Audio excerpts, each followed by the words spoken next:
जब हर कोई सिर्फ ट्रेडिशनल इन्वेस्टमेंट ऑप्शन पे फोकस कर रहा था ना, तब इंडिया के कॉर्पोरेट बॉन्ड मार्केट की साइज 53.6 लाख करोड़ हो चुकी है। और ये सिर्फ एक नंबर नहीं है, ये इंडियन फाइनेंशियल मार्केट का एक बहुत बड़ा सेगमेंट है।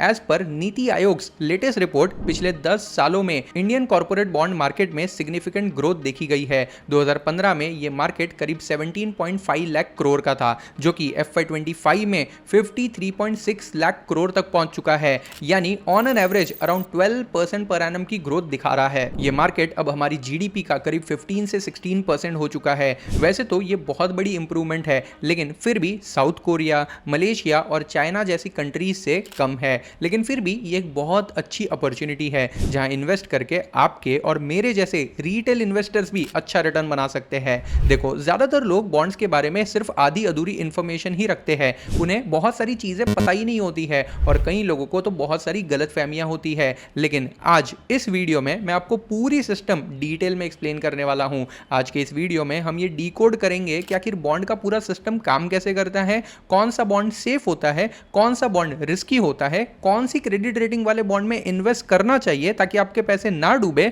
और किस में इन्वेस्ट नहीं करना चाहिए। And most importantly, multiple bonds का एक डाइवर्सिफाइड पोर्टफोलियो कैसे बना सकते हैं जिससे रिटर्न भी ऑप्टिमाइज हो सके। और हाँ, स्टेप बाय स्टेप प्रोसेस भी देखेंगे जिससे इन्वेस्टमेंट इजी हो सके। और सबसे इंपॉर्टेंट, हर महीने सिर्फ 2 से 5 हजार रुपए इन्वेस्ट करके भी अगले 25 से 30 सालों में आप कितनी बड़ी वेल्थ क्रिएट कर सकते हो ना, ये भी जानेंगे। देखो, बॉन्ड एक लोन होता है जो आप किसी कंपनी या गवर्नमेंट को देते हो। कंपनी आपको एक प्रॉमिस करती है, एक फिक्स इंटरेस्ट हर महीने या क्वार्टरली या हर साल पे करने का, और मैच्योरिटी पर पूरा प्रिंसिपल वापस देने का। सिंपल है ना, लेकिन फिर भी एक एग्जांपल से समझते हैं। मान लो XYZ कंपनी को एक इंफ्रास्ट्रक्चर प्रोजेक्ट के लिए 500 करोड़ रुपए चाहिए थे। कंपनी पब्लिक को बॉन्ड इशू करती है, आप 10,000 रुपए इन्वेस्ट करते हो, और कंपनी ने प्रॉमिस किया है कि कंपनी आपको 10% पर एनम का इंटरेस्ट देगी। 3 साल का टेन्योर है, उसके बाद आपको 10,000 रुपए वापस मिल जाएंगे। अब 3 साल में आपको टोटल 3,000 रुपए का इंटरेस्ट मिलेगा, हर साल 1,000 रुपए, और 3 साल खत्म होने पे आपका जो ओरिजिनल इन्वेस्टमेंट था 10,000 रुपए, वो भी वापस मिल जाएगा। सिंपल मैथ है। बॉन्ड में आप लेंडर होते हो, कंपनी प्रॉफिट में हो या लॉस में, आपको इंटरेस्ट मिलते रहेगा। जब तक कंपनी डिफॉल्ट नहीं करती है, आपका पैसा सेफ है, और अगर कंपनी ने डिफॉल्ट कर दिया ना, तो आपका पैसा डूब भी सकता है। लेकिन डोंट वरी, क्रेडिट रेटिंग है ना, ये एक ऐसी सिस्टम है जिसके थ्रू आप ये आइडेंटिफाई कर सकते हो कि कौन से बॉन्ड में इन्वेस्ट करना है और कौन से में नहीं। देखो, हर बॉन्ड इशूअर को SEBI registered credit rating agency से क्रेडिट रेटिंग लेनी पड़ती है। यही आपका सेफ्टी मीटर है।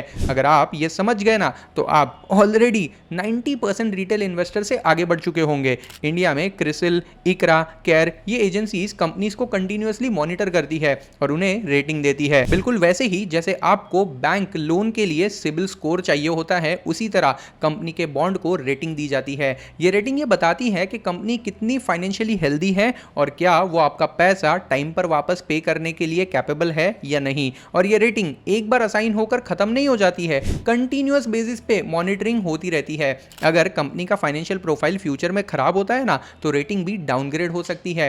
इसीलिए आपको इसे रेगुलर बेसिस पे ट्रैक करते रहना चाहिए। डोंट वरी, उसकी भी सिस्टम बताता हूं। रेटिंग स्केल कुछ इस तरह होता है, और इसको ध्यान से सुनना, क्योंकि अगर इसको समझने में गड़बड़ कर दी ना, तो आपका डिसीजन गलत हो सकता है और इन्वेस्टमेंट रिस्क पर जा सकती है।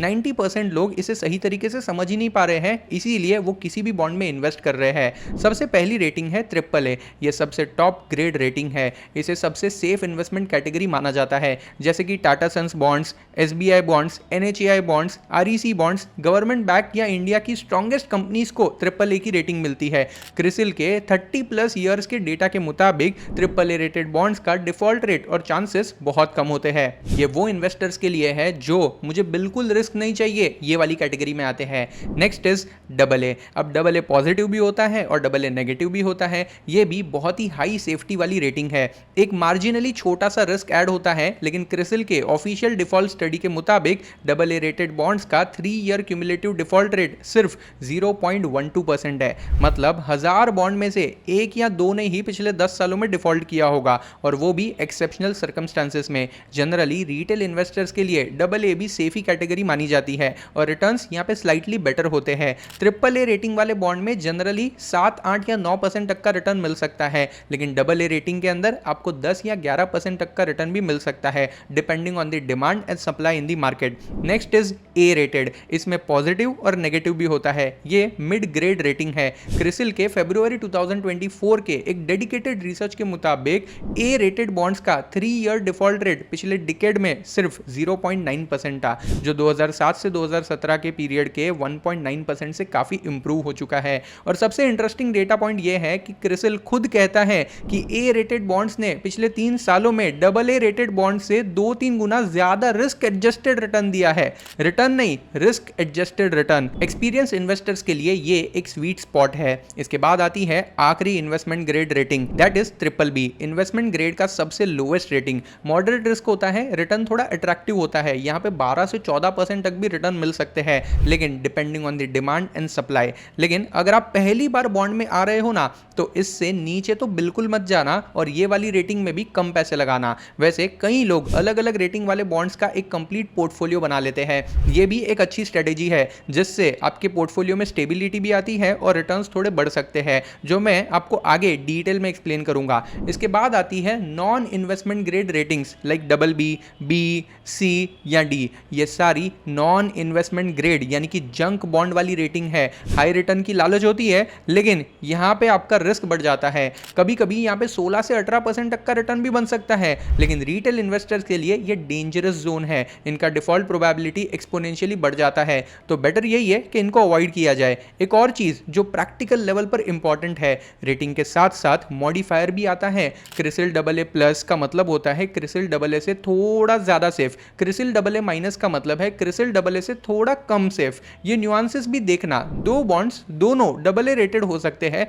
लेकिन एक को AA पॉजिटिव और दूसरे को शायद AA मिला होगा। इस केस में AA पॉजिटिव वाला सिग्निफिकेंटली बेटर रहेगा। एक सिंपल रूल अपने दिमाग में डाल लो, अगर पहली बार बॉन्ड्स में इन्वेस्ट कर रहे हो ना, तो सिर्फ AAA या AA वाले में ही इन्वेस्ट करना। अगर आप थोड़े एक्सपीरियंस हो तो A रेटेड बॉन्ड में भी जा सकते हो, और अगर पोर्टफोलियो को डाइवर्सिफाई करना है ना, तो BBB रेटेड वाले बॉन्ड्स में थोड़ा पैसा लगा लेना। आइए डाइवर्सिफिकेशन का डिटेल समझते हैं।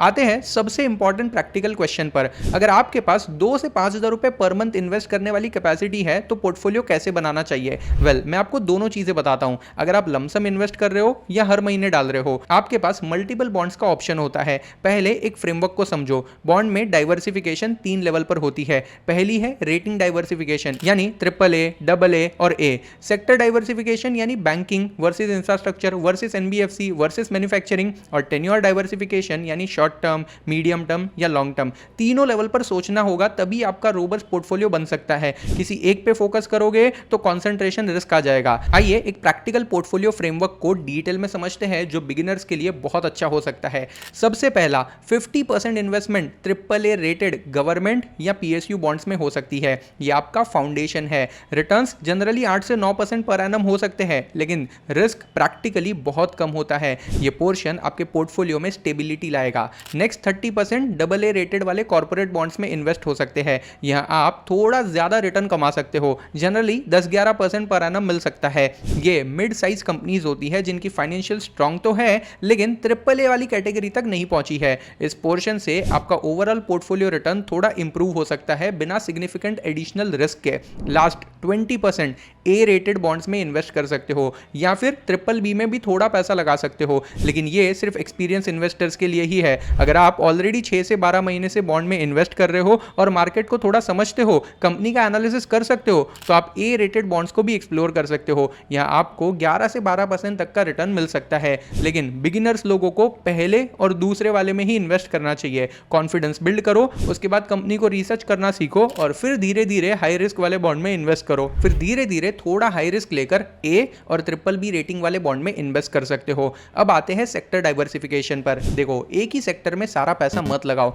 अगर आपके पास 50,000 रुपए हैं जो आप इन्वेस्ट करना चाहते हो, तो एक बैंकिंग सेक्टर के बॉन्ड में डालो, दूसरा इंफ्रास्ट्रक्चर बॉन्ड में डालो, और तीसरा NBFC बॉन्ड में डालो। इससे आप मार्केट साइकिल रिस्क को रिड्यूस कर लोगे। टेन्योर के बारे में भी आपको समझना पड़ेगा। अगर आप रेगुलर मंथली इनकम चाहते हो ना, तो शॉर्ट टर्म बॉन्ड्स 3 से 12 महीने वाले ज्यादा सूटेबल अवेलेबल है। और अगर आपको लॉन्ग टर्म में वेल्थ बिल्ड करनी है ना, तो 3 से 5 साल वाले बॉन्ड भी चूज कर सकते हो और इंटरेस्ट इनकम को री इन्वेस्ट करते रहो। पैसा अगर यूज कर लोगे तो कंपाउंडिंग नहीं हो पाएगी। कंपाउंडिंग का मैजिक वहीं शुरू होता है जब इंटरेस्ट पे भी इंटरेस्ट बनने लगता है। यानी अगर मैं मंथली इंटरेस्ट वाले बॉन्ड में पैसे इन्वेस्ट कर रहा हूं, अब हर महीने मुझे इंटरेस्ट मिल रहा है, तो मुझे वो पैसा री इन्वेस्ट करना चाहिए ताकि लॉन्ग टर्म में वो पैसा भी कंपाउंड हो सके। देखो, कॉर्पोरेट बॉन्ड्स वो इंस्ट्रूमेंट होते हैं जो पोर्टफोलियो को डाइवर्सिफाई करते हैं और साथ साथ रेगुलर पे आउट्स भी देते हैं। लेकिन प्रॉब्लम यह है कि कॉर्पोरेट बॉन्ड्स को लेकर लोगों के दिमाग में कई सारे मिथ्स यानी कि गलतफहमियां हैं। आज मैं उनमें से 3 सबसे बड़े मिथ्स यानी कि गलतफहमियों को क्लियर करने वाला हूं। मिथ नंबर 1, कॉर्पोरेट बॉन्ड सिर्फ लॉन्ग टर्म के लिए होते हैं। देखो, कई लोग ये सोचते हैं कि कॉर्पोरेट बॉन्ड्स का मतलब होता है 3 साल, 5 साल या 10 साल के लिए पैसा लॉक कर देना, लेकिन रियलिटी ये बिल्कुल नहीं है। एक्चुअली में आप जब चाहो तब इन बॉन्ड से एग्जिट ले सकते हो। बात ऐसी है कि स्टेबल मनी ऐप पर आप 1 मंथ, 3 मंथ या 6 मंथ जैसे शॉर्ट टेन्योर कॉर्पोरेट बॉन्ड्स में भी इन्वेस्ट कर सकते हो। Myth number 2, online corporate bond platform safe नहीं होते हैं। वेल, ये कॉमन मिसअंडरस्टैंडिंग है। अगर आप स्टेबल ब्रोकिंग प्राइवेट लिमिटेड जैसे सेबी रजिस्टर्ड ब्रोकर के थ्रू कॉर्पोरेट बॉन्ड्स खरीदते हो तो बॉन्ड्स किसी ऐप के अंदर नहीं पड़े रहते हैं। जैसे स्टॉक आपके डीमैट अकाउंट में होते हैं, ब्रोकर के पास नहीं होते हैं ना, वैसे ही बॉन्ड्स भी सीडीएसएल या एनएसडीएल में आपके नाम पर जो डीमैट अकाउंट होता है ना, उसी में हेल्ड किए जाते हैं। कल को अगर प्लेटफॉर्म बंद भी हो जाए तो भी बॉन्ड सेफ रहते हैं, क्योंकि आप डायरेक्ट डिपॉजिटरी में लॉगिन करके भी अपनी होल्डिंग्स को चेक कर सकते हो। तो ये टेंशन बिल्कुल मत लो कि अगर कंपनी बंद भी हो गई तो क्या होगा, क्योंकि आपके बॉन्ड्स आपके डीमैट अकाउंट में पड़े होंगे। मिथ नंबर 3, बॉन्ड्स मैच्योरिटी से पहले बेच नहीं सकते हैं। यह भी एक बहुत बड़ी गलतफहमी है। अगर आपने 3 साल का बॉन्ड लिया है और आपको 3 या 6 महीने बाद पैसों की जरूरत पड़ जाती है ना, तो आप स्टेबल मनी ऐप पर बॉन्ड पहले भी सेल कर सकते हो। प्राइस थोड़ा ऊपर नीचे हो सकता है डिमांड और सप्लाई के हिसाब से, लेकिन यहां कोई पेनल्टी नहीं होती है। आपको जब भी पैसों की जरूरत पड़े तब आप उन बॉन्ड्स को बेच सकते हो, यानी लिक्विडिटी भी बनी रहती है। अब जब ये 3 सबसे बड़े मिथ्स क्लियर हो ही चुके हैं, तो अगला प्रैक्टिकल सवाल यही आता है कि आखिर कॉर्पोरेट बॉन्ड्स में इन्वेस्ट कैसे करते हैं। और अगर आप फर्स्ट टाइम बॉन्ड देख रहे हो ना, तो प्रोसेस जितना सिंपल हो उतना बेटर होता है। इसीलिए चलिए मैं आपको नेचुरली वॉक थ्रू कराता हूं, स्टेबल मनी ऐप पर बॉन्ड कैसे खरीदे जाते हैं ये दिखाता हूं। सबसे पहले स्टेबल मनी ऐप डाउनलोड हो जाता है गूगल प्ले स्टोर या ऐप स्टोर से। मोबाइल नंबर डालते हो जो आधार से लिंक्ड होता है, ओटीपी से वेरिफिकेशन हो जाता है, आप पिन सेट कर देते हो और बेसिक केवाईसी कंप्लीट हो जाती है। इसमें बैंक अकाउंट ऐड होता है जिसमें इंटरेस्ट और प्रिंसिपल का पैसा रीपेमेंट के फॉर्म में आते रहेगा।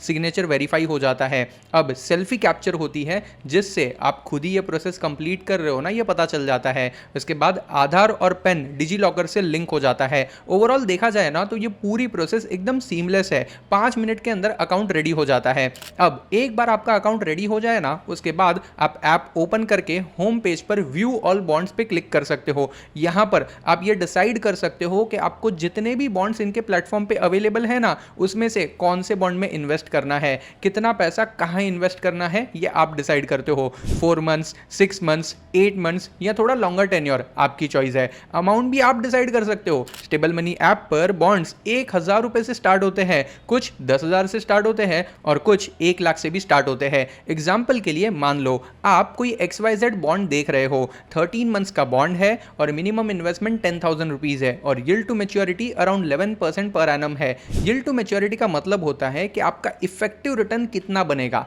भले आप उस बॉन्ड में आज इन्वेस्ट कर रहे हो, लेकिन मैच्योरिटी तक होल्ड करने पर जो रेगुलर इंटरेस्ट इनकम मिलेगी वो, और जो आपका प्रिंसिपल रिटर्न आएगा वो, प्राइस में जो चेंजेस हो रहे हैं वो भी इंक्लूडेड होता है। सब कुछ कैलकुलेट करने के बाद आपको यील्ड टू मैच्योरिटी मिल जाती है। ये सारे नंबर्स ऐप में क्लियरली लिखे हुए होते हैं। इससे ट्रांसपेरेंसी बढ़ जाती है। इंटरेस्ट कब मिलेगा, मंथली मिलेगा या क्वार्टरली मिलने वाला है, और प्रिंसिपल वापस कब आने वाला है, ये पूरे पेमेंट का शेड्यूल यहां पर दिख जाता है, डिटेल के साथ दिखता है। यानी अगेन ट्रांसपेरेंसी बहुत हाई है। आपको पहले से पता होता है कि कब कितना पैसा आने वाला है, कब इंटरेस्ट मिलने वाला है और कब पूरा प्रिंसिपल रीपेमेंट होने वाला है। इससे आप अपने कैश फ्लो को अच्छे से प्लान और डिसाइड कर सकते हो। देखो, बॉन्ड लेने से पहले नॉर्मली आपको 3 चीजें चेक करनी होती है। पहली, क्रेडिट रेटिंग। इंडिया में बॉन्ड्स को क्रेडिट रेटिंग्स मिलती है। क्रिसिल, इकरा जैसी क्रेडिट रेटिंग एजेंसीज कंपनीज को कंटिन्यूअसली मॉनिटर करती है, उनकी रीपेमेंट कैपेसिटी इवैल्यूएट करती है और उन्हें क्रेडिट रेटिंग असाइन करती रहती है।